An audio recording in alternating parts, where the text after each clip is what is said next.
In this video, I'll show you how to move content from Claude AI to Google Slides. This is a simple way to turn AI-generated content into a presentation. To begin, I'll make sure I'm already logged into my Claude account and on the main Claude screen. Next, I'll click inside the message box in the center of the screen, where Claude asks, "How can I help you today?" Now I'll type a prompt asking Claude to create slide content.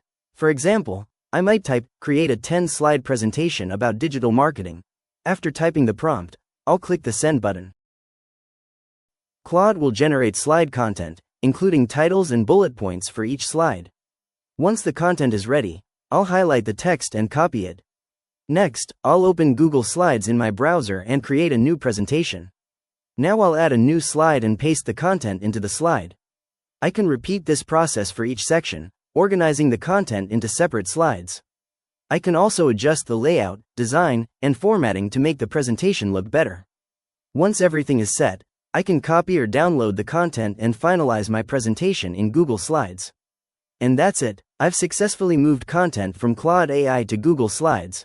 If you found this tutorial helpful, please consider liking the video and subscribing for more quick AI tutorials and guides.